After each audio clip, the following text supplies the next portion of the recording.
And somewhere, in another town, another person was probably finding the courage to stand up and fight for what's right. The story wasn't over. It was just beginning again, somewhere new. The truth exploded across national headlines like a thunderclap. Corporate giant Poison ed Semel Taiwan, screamed the morning news. Within hours, the story was everywhere. Television, radio, social media. The quiet little town suddenly found itself at the center of a national scandal. Lisa watched from her hospital bed as the CEO of Vertex was led away in handcuffs, live on TV.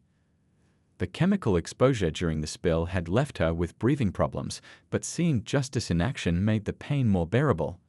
"You did it," Dr. Wilson said, checking her vital signs. The doctor looked exhausted but satisfied. "The EPA's test results just confirmed everything we found. They're calling it one of the biggest environmental crimes in history." Government investigators swarmed the town. They set up a command center in the high school gym, interviewing residents, collecting samples, documenting decades of corporate negligence. The evidence Lisa and her allies had gathered proved invaluable, providing a roadmap to Vertex's crimes. The town hall meeting that followed was packed. People stood in the aisles, sat on the floor, spilled out into the parking lot. Everyone had a story to tell now that the truth was out. Mysterious illnesses, dying pets, failed gardens. Years of suffering finally had an explanation. "My daughter's asthma," one mother said, fighting tears. All this time, they knew why she couldn't breathe. A farmer stood up, hands shaking with anger. "Lost my whole herd last year. Company men said it was just bad luck. They looked me in the eye and lied." The revelations kept coming. Robert, the missing safety officer, was found living under an assumed name in another state. He came back to testify, bringing even more evidence with him. Other former employees started talking too, their silence finally broken. Paul's articles won national awards, but he cared more about the impact. "Every town with a big company is looking at their water now," he told Lisa. "People everywhere are asking questions they should have asked years ago." The legal battles began. Class action lawsuits, criminal charges, government hearings. Vertex's executives faced prison time. Their millions couldn't save them from the mountain of evidence. But justice wasn't just about punishment. The town needed healing. Dr. Wilson established a long-term health monitoring program. "We need to understand the full impact," she explained. "These chemicals will affect generations. We have to be ready." The cleanup started. Environmental teams in hazmat suits became a common sight. The old quarry was excavated, contaminated soil removed. Water filtration systems were installed in every home. It would take years, but the healing had begun. Lisa found herself busy in unexpected ways. People from other towns started calling, asking for help with their own corporate problems. She couldn't say no. Her kitchen table became a command center for a growing network of environmental advocates. "You've started something bigger than Vertex," her husband said one evening, watching her organize another community meeting. "You've given people hope." The town changed. Vertex's facility was demolished, replaced by a green space with a memorial to those who'd suffered. New businesses moved in, ones that prioritized environmental responsibility. The community grew stronger, more vigilant. Lisa's daughter wrote her college application essay about the experience. "My mom taught me that one person with the truth is stronger than 1,000 with lies," she wrote. "She showed me what real courage looks like." A year after the spill, they held a town celebration. Not for the victory over Vertex, though that was part of it, but for the community's resilience. People brought food, shared stories, played music. Children ran through sprinklers without fear of contaminated water. "Look around," Dr. Wilson said, standing with Lisa and Paul. "Everyone here is connected now. We're not just neighbors anymore, we're survivors." The three of them had changed too. The battle had left its marks. Health problems, legal threats, broken relationships. But they'd gained something precious. The knowledge that they'd done what was right, no matter the cost. Lisa visited Robert's memorial in the new park. He hadn't lived to see justice served, but his courage had helped make it possible. The plaque read simply, "For those who dared to speak truth to power." That evening, watching the sunset from her porch, Lisa reflected on everything that had happened. The town would never be the same, but maybe that was good. Sometimes things had to break completely before they could be rebuilt stronger. A group of kids rode past on bikes, laughing. The air was clean. The water was safe. The truth had won. The disaster struck without warning on a peaceful Sunday morning. Lisa was making breakfast when emergency sirens shattered the quiet. Her phone buzzed with alerts: chemical spill at Vertex Industries, evacuation orders for nearby neighborhoods. Through her kitchen window, she saw the toxic yellow cloud rising from the facility. People were running, some covering their faces with whatever they could find. Cars jammed the streets as families tried to escape. "Get in the basement," she yelled to her family, grabbing the emergency kit she prepared months ago. But instead of joining them, she grabbed her camera and car keys. "Mom, don't go," her daughter pleaded. "I have to," Lisa replied, hugging her quickly. This might be our only chance to expose everything. The scene at Vertex was chaos. Emergency vehicles surrounded the facility, their lights flashing through the chemical haze. Workers stumbled out, coughing and disoriented. The air burned her eyes and throat.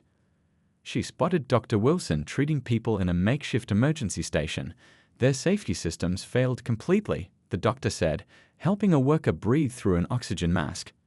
Everything they claimed was state-of-the-art just collapsed. Paul appeared beside them, press badge displayed, taking photos and notes. "The main gate's unguarded," he whispered. "Security's too busy with the evacuation." They exchanged looks. This was their chance. Using the emergency as cover, they slipped into the facility. The normally spotless corridors were empty, alarms blaring overhead. Emergency lights cast everything in an eerie red glow. "The executive offices," Lisa said, leading the way.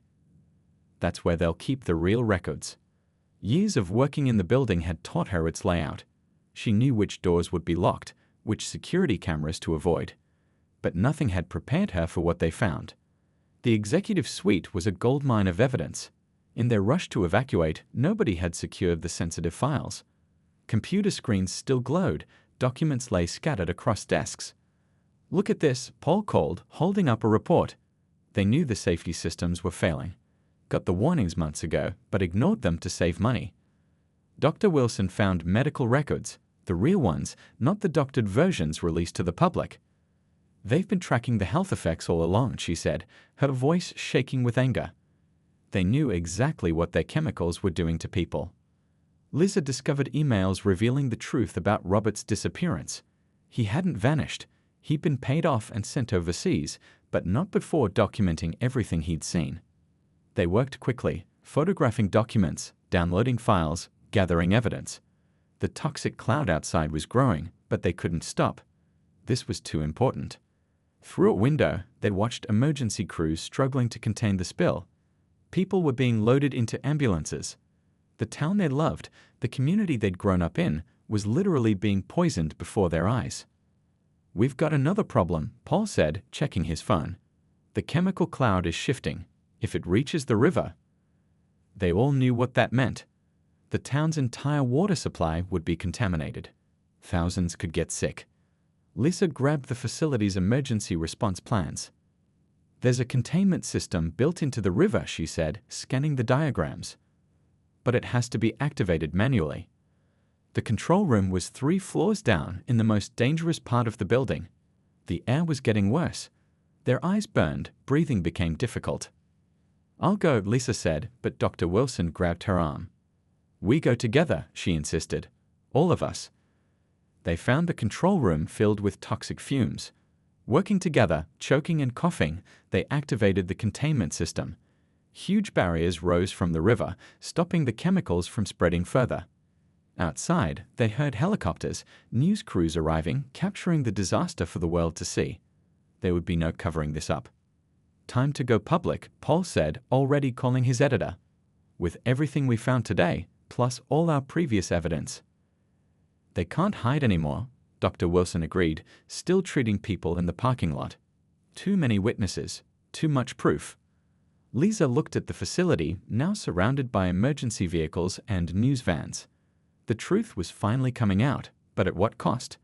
How many people would suffer from today's disaster?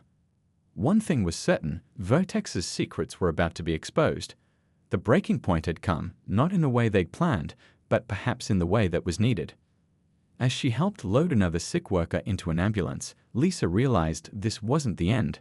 It was just the beginning of a much bigger fight, the fight for justice, for accountability, for change. Help arrived from an unexpected source on a quiet Wednesday afternoon.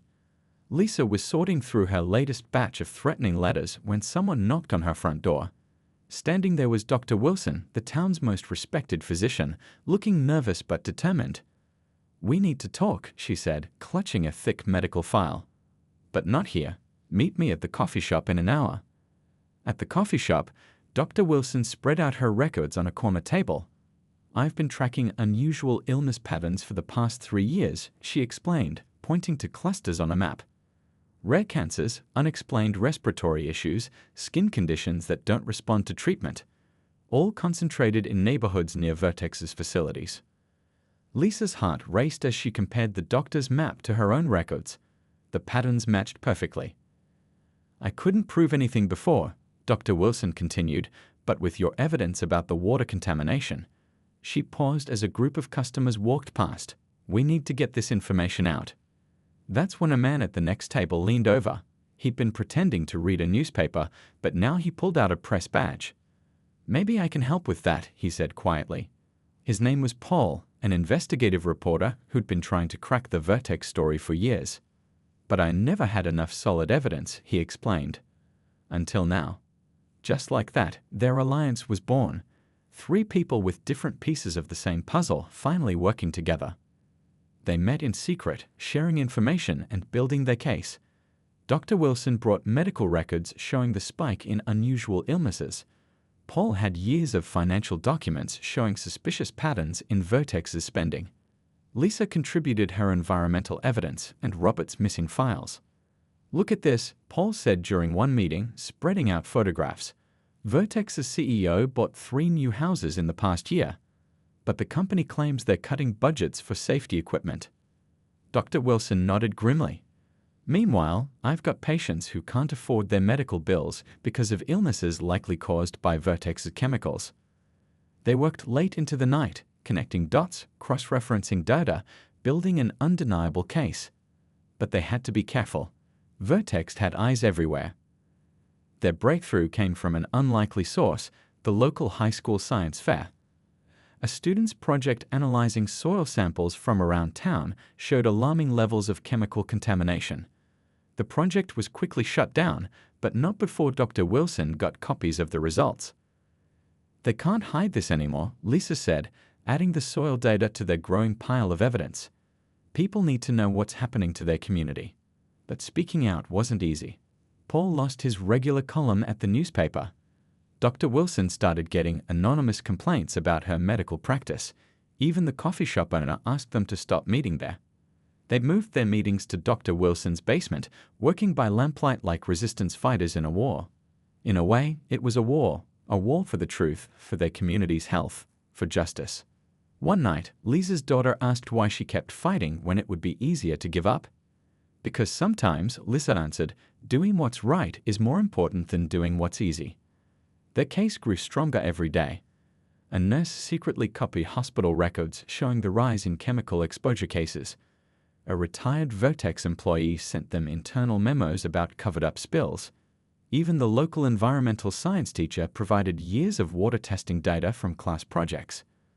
"We're not just 3 people anymore," Paul said during one late-night session. "We're speaking for everyone who's been hurt by this company." Dr. Wilson agreed, adding another file to their collection. Every patient who's gotten sick, every family that's suffered, they deserve to know the truth.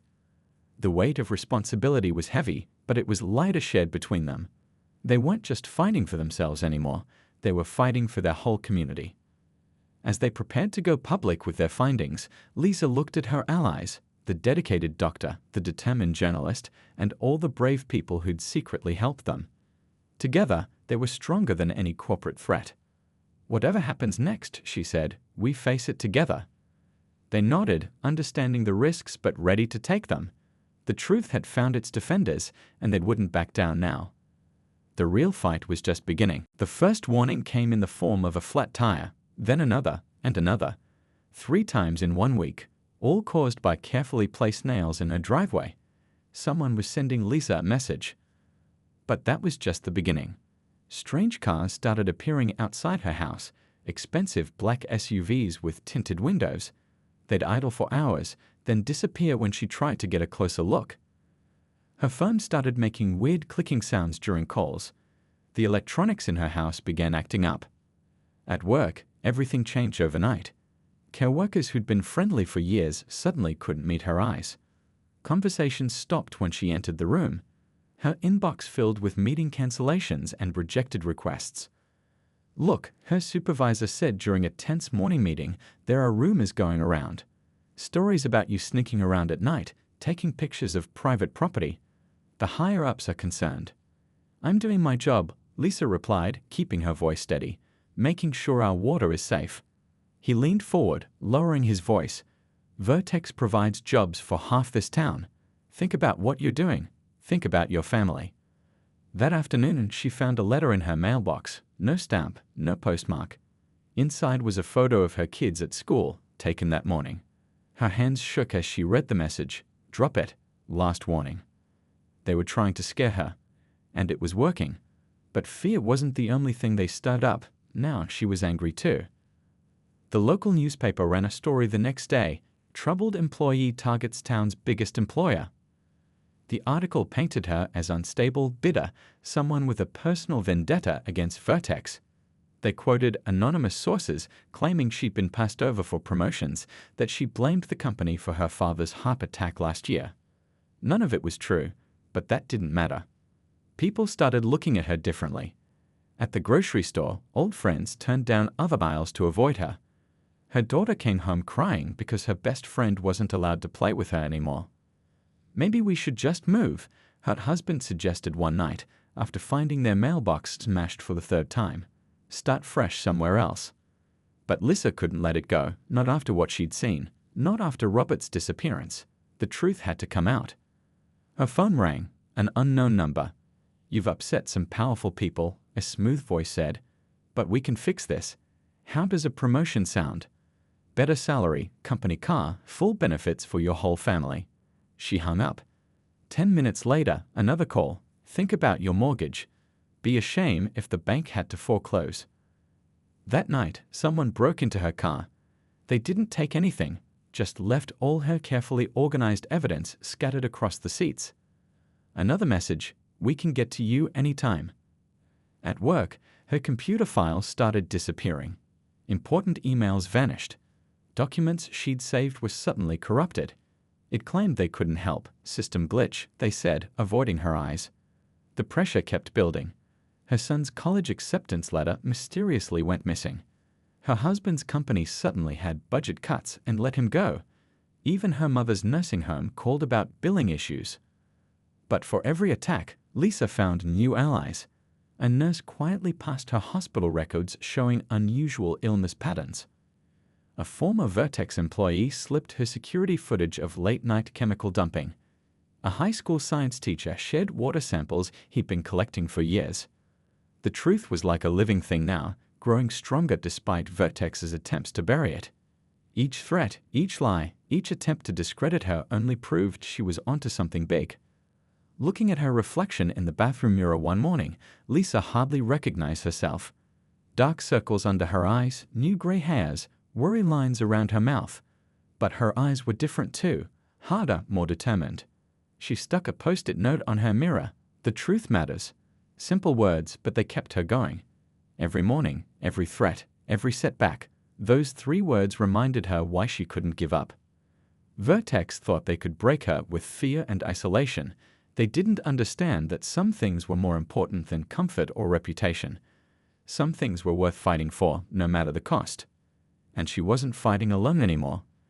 The truth had a way of finding allies in unexpected places. The real question wasn't whether she could withstand their pressure, it was whether they could withstand the truth when it finally came out. Monday morning started like any other, but everything changed when Lisa opened her desk drawer. There, sitting on top of her files, was a thick brown envelope she'd never seen before. No return address, no markings, just her name typed in plain black letters. Her hands trembled as she opened it. Inside were hundreds of pages of internal Vertex documents, safety reports, emails, meeting minutes. But what caught her eye was a handwritten note. "I can't stay quiet anymore. Meet me at the old library. Tonight, 8 p.m. The documents told a horrifying story. Chemical spills covered up. Workers getting sick but too afraid to speak up. Test results altered. One report showed pictures of dead fish in Walker's Creek, the same creek where kids went swimming every summer. She recognized the handwriting on some of the notes. It belonged to Robert, the former safety officer who'd suddenly quit 3 years ago. Everyone thought he'd moved away for a better job, but these documents suggested something darker. At lunch, she overheard 2 colleagues whispering, "Did you hear about the Anderson farm? All their chickens died overnight, just like that Palmer place last month." Both farms were near Vertex's secret dumping sites. As 8 o'clock approached, Lisa sat in her car outside the old library, heart racing. The building had been closed for renovations for months, its windows dark and empty. A figure emerged from the shadows, tall, thin, nervous-looking. "Robert?" she called softly. He quickly slipped into her car, looking over his shoulder. His face was gaunt, his hair grayer than she remembered. "We don't have much time," he said. "They're watching." "The documents," she began. "Just the tip of the iceberg," he cut in. "I've been collecting evidence for years. The company, they're not just dumping waste. They're testing new chemicals, experimental stuff. The water contamination isn't an accident, it's deliberate." Lisa felt sick. Why? "They're studying the effects, using the town as their personal lab rats." His hands shook as he pulled out more papers. "Look at these health reports. The rise in unusual illnesses, the pattern off." A car's headlights swept across them. Robert froze. "I've said too much." "They followed me." He shoved a USB drive into her hands. "Everything's here. Names, dates, test results. But be careful, last person who tried to expose this ended up." Another car appeared, then another. Robert bolted from her car, disappearing into the darkness. Lisa drove home taking back roads, constantly checking her mirror. The USB drive felt like it was burning a hole in her pocket. At home, she copied the files, hiding one set in her neighbor's garage and another at her sister's house. The evidence was staggering, decades of systematic contamination, all carefully documented.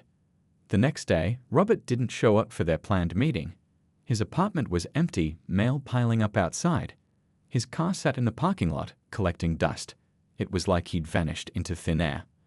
Lisa tried calling his phone, disconnected. His email bounced back. Even his social media accounts had disappeared.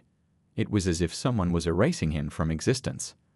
That evening, her daughter showed her something strange on their porch. Dead butterflies, dozens of them, scattered like fallen leaves. The next morning, more appeared.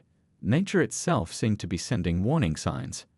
At work, whispers followed her through the hallways. Someone had cleaned out her desk overnight, organized her files. Her computer password suddenly didn't work. The message was clear. They were watching, waiting, trying to scare her into silence. But the truth in her hands was too important to ignore. Those documents didn't just tell a story of corporate greed, they revealed a calculated attack on an entire community. Real people were suffering while Vertex's executives got richer. Looking at Robert's empty desk across the hall, Lisa made a promise to herself. She wouldn't disappear. She wouldn't be silenced. Whatever happened next, the truth had to come out. She took out her phone and dialed a number she'd been saving for weeks, a contact at the local newspaper. It was time to take the next step, no matter the consequences. Robert had risked everything to get her this information. She owed it to him and to her community to see this through to the end. Lisa's investigation took an unexpected turn when she received an anonymous text one rainy Tuesday evening. "Check the old quarry off Route 23, it read. "Midnight, bring a camera." She debated for hours whether to go. It could be dangerous, maybe even a trap. But something in her gut told her this was important.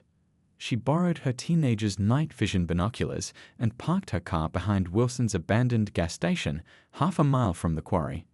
The night air was thick with humidity as she crouched behind overgrown bushes. Her heart nearly stopped when she heard the first rumble of trucks. Through her binoculars, she watched 3 unmarked vehicles pull up to the quarry's edge. The drivers didn't use their headlights. "Oh my God," she whispered, fumbling with her phone to record. Men in protective suits emerged from the trucks, unloading large drums.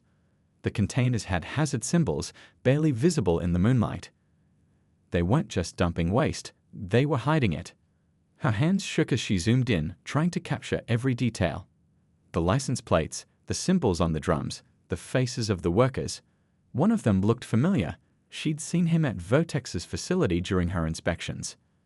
Back home, reviewing the footage, Lisa noticed something she'd missed.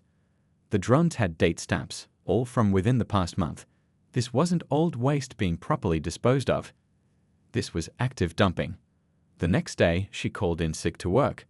Instead of going to the office, she drove around town, marking every spot where she'd heard complaints about strange smells or discolored water. A pattern emerged. All the complaints formed a rough circle around Vertex's dumping sites. At the local diner, she overheard Mrs. Chen, who ran the flower shop, talking about her withering plants.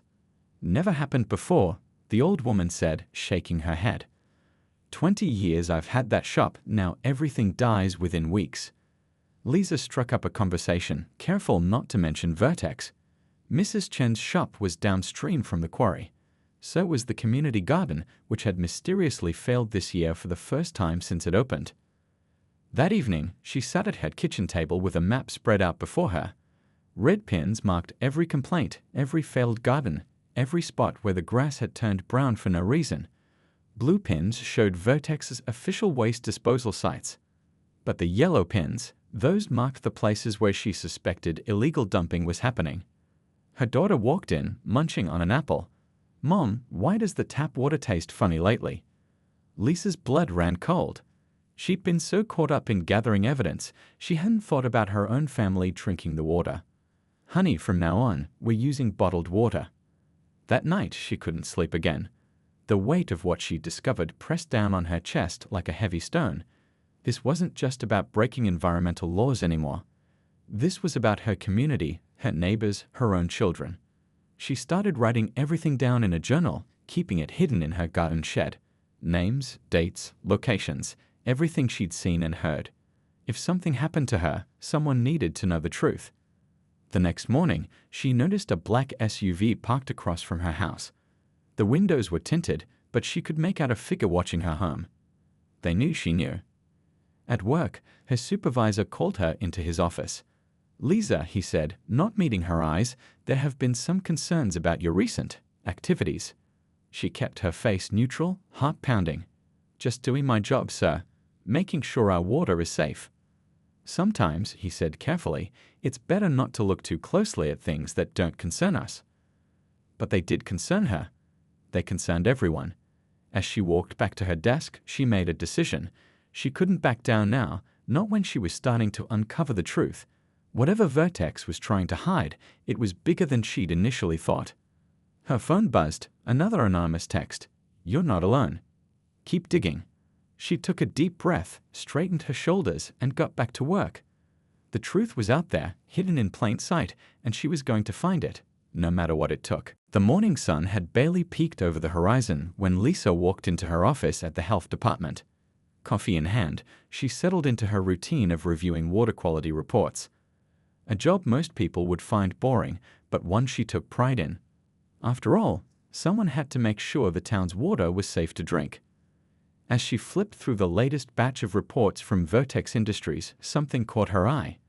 The numbers didn't add up. At first, she thought it was just a typing error. Everyone makes mistakes, right? But as she dug deeper into the previous month's reports, her stomach tightened. The inconsistencies weren't random.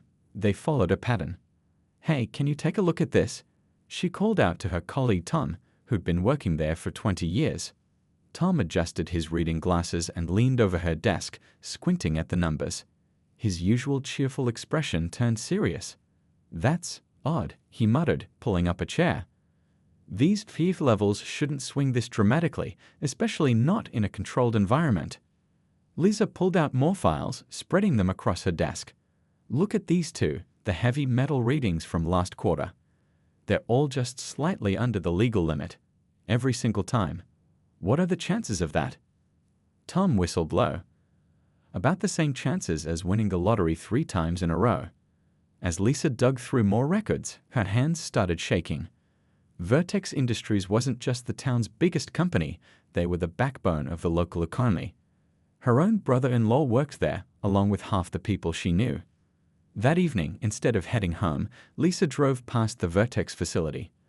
The massive building loomed against the sunset, its windows gleaming like golden eyes.